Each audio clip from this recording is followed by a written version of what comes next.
dia! Estamos de volta com as nossas reflexões matinais Venham as Águas. E nós estamos meditando, refletindo no Evangelho de João. Nós vamos entrar hoje no capítulo 16 e nós vamos meditar do versículo 1 ao versículo 15, que diz assim: Falo essas coisas para que vocês não se escandalizem, pois eles expulsarão vocês das sinagogas e até chegar a hora em que todo aquele que os matar pensará que com isso está prestando um culto a Deus. Isso farão porque não conhecem o Pai e nem a mim. Mas eu estou falando essas coisas para que, quando chegar a hora, vocês se lembrem de que eu já tinha dito isto para vocês. Eu não lhes falei isso desde o princípio, porque eu estava com vocês. Mas agora eu vou para junto daquele que me enviou e nenhum de vocês me pergunta para onde o Senhor vai? Pelo contrário, porque eu lhes disse essas coisas, a tristeza encheu o coração de vocês. Mas eu lhes digo a verdade, é melhor para vocês que eu vá. Porque se eu não for, o Consolador não virá para vocês. Mas se eu for, eu o enviarei a vocês. E quando ele vier, ele convencerá o mundo do pecado, da justiça e também do juízo. Do pecado, porque não creem em mim, e da justiça, porque vou para o Pai e não me verão mais, do juízo, porque o príncipe desse mundo já está julgado. Tenho ainda muito para lhes dizer, mas vocês não podem suportar agora. Porém, quando vier o Espírito da verdade, ele os guiará em toda a verdade. E ele não falará por si mesmo, mas dirá tudo o que ouvir e anunciará a vocês as coisas que estão para acontecer. Ele me glorificará, porque vai receber do que é meu e isso anunciará a vocês. Tudo o que o Pai tem é meu. Por isso, eu disse que o Espírito vai receber do que é meu e anunciar a cada um de vocês. Então hoje nós vamos falar a respeito da obra do Espírito Santo. Provavelmente nesse momento, quando Jesus discursava para os seus discípulos, eles nutriam uma esperança do povo judeu em geral, que o Messias estabeleceria o seu reino e que o poder de Roma então seria quebrado. Em vez disso, o Senhor lhes disse que morreria, que ressuscitaria e voltaria ao céu. O Espírito Santo então viria e os discípulos sairiam a testemunhar de Cristo, mas tudo isso levaria eles a serem odiados e perseguidos. O Senhor disse tudo isso de antemão, a fim de que eles não ficassem desiludidos e escandalizados ou abalados quando essas coisas começassem a acontecer. A excomunhão ou a expulsão das sinagogas era considerado pela maior parte dos judeus uma das piores coisas que lhes poderia acontecer. Não obstante isso, aconteceria àqueles judeus que eram discípulos de Jesus. A fé cristã seria tão odiada que os que tentassem erradicá-la julgariam estar agradando a Deus. E se você está ligado no que está acontecendo, nós já estamos vivendo nesse tempo. Isto mostra como uma pessoa pode ser muito sincera, muito zelosa e ainda assim estar muito enganada. Falhar em reconhecer a divindade de Cristo estava na raiz deste assunto, desse discurso, desde o capítulo 15 até o capítulo 16, porque aqui as pessoas estavam se recusando a receber o Pai, recebendo Jesus. Outra vez o Senhor então avisou os discípulos de antemão, preveniu, a fim de que eles não fossem persuadidos por essas aflições que iriam acontecer. Eles lembrariam que o Senhor predisse essa perseguição. E você, está lembrado? Saberiam que tudo era parte do seu plano para a vida deles. O Senhor não lhes tinha contado muito acerca disso antes, porque eles ainda estavam com ele. Mas agora havia necessidade, porque ele iria partir. Não havia necessidade de perturbá-los antes ou levar a mente deles a se desviar das outras coisas que ele ainda precisava ensiná-los. Mas agora que ele estava os deixando, ele sim deveria contar-lhes da senda que estava à frente. A partir então do versículo 5, nós vemos a vinda do Espírito Santo. O versículo 5, ele parece expressar desapontamento, porque os discípulos não estavam mais interessados no que estava à frente do Senhor. Apesar de ter perguntado de maneira geral para onde ele ia, eles não pareciam muito envolvidos ou dispostos a ouvir a resposta. Os discípulos eles estavam mais preocupados com o próprio futuro que com o de Jesus. Perante ele estava a cruz, estava o túmulo. Perante eles estava a perseguição no serviço para Cristo.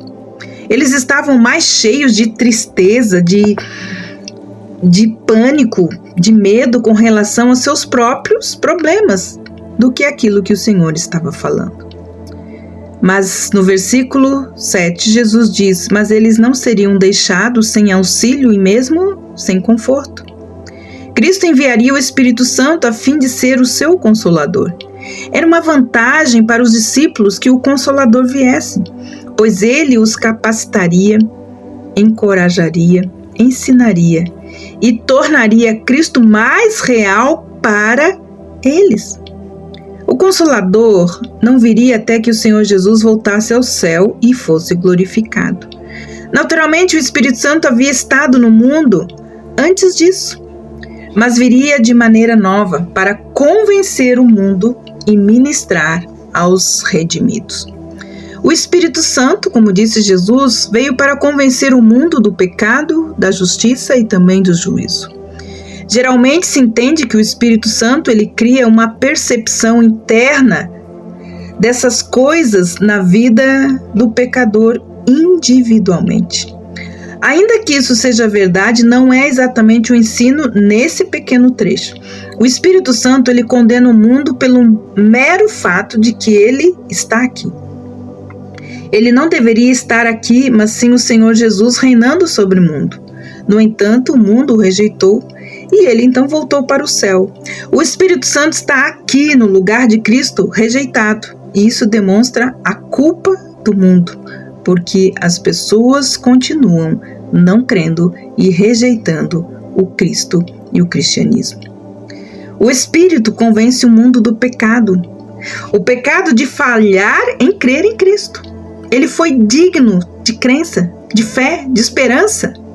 Não havia nada nele que tornasse impossível aos homens crer. Mas eles se recusaram a crer, apesar de tudo o que ouviram, apesar de tudo aquilo que viram. E a presença do Espírito Santo no mundo é um testemunho desse crime. O Salvador declarou ser justo, mas os homens disseram que ele tinha um demônio.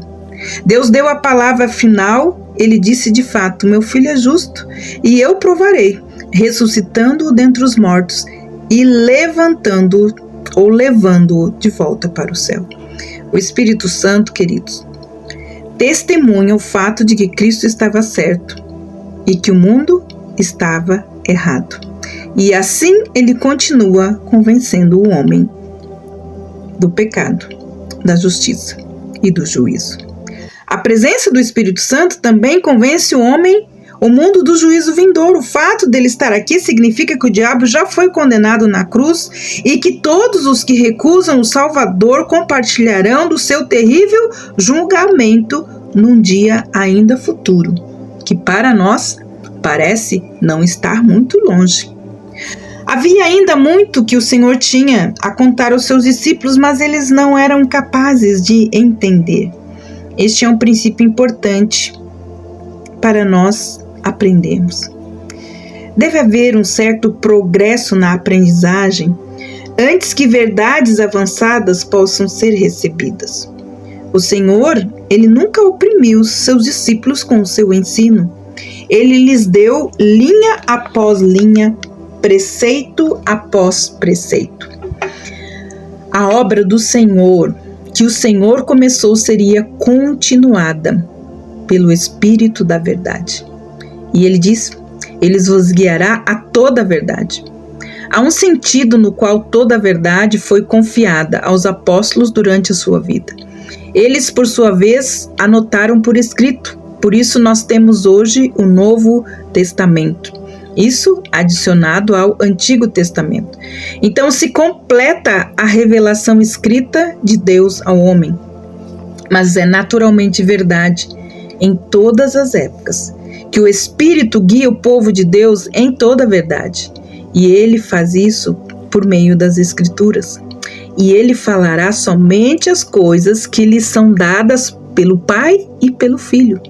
E como disse Jesus, e Ele vos anunciará as coisas que hão de vir. Isso naturalmente é feito no Novo Testamento de modo especial em Apocalipse, onde o futuro é desvelado a cada um de nós. Sua obra principal será glorificar a Cristo. Assim podemos pôr à prova todo o ensino e toda a pregação. Se tiver o efeito de magnificar o Salvador, então é o Espírito Santo. Aquilo que traz glória para o homem, ou glória para o mundo, ou glória para o eu, pode ter certeza que não é um ensino revelado pelo Espírito Santo. Ele há de receber de Jesus o que é meu. Significa que ele receberá as grandes verdades concernentes a Cristo. São essas as coisas que ele revela então aos cristãos. O assunto nunca pode ser e nunca vai ser esgotado a respeito dos céus, a respeito do reino, a respeito de Deus e do nosso Salvador Jesus. Todos os atributos do Pai pertencem ao Filho também. E é a respeito dessas perfeições que Cristo falava no versículo 14.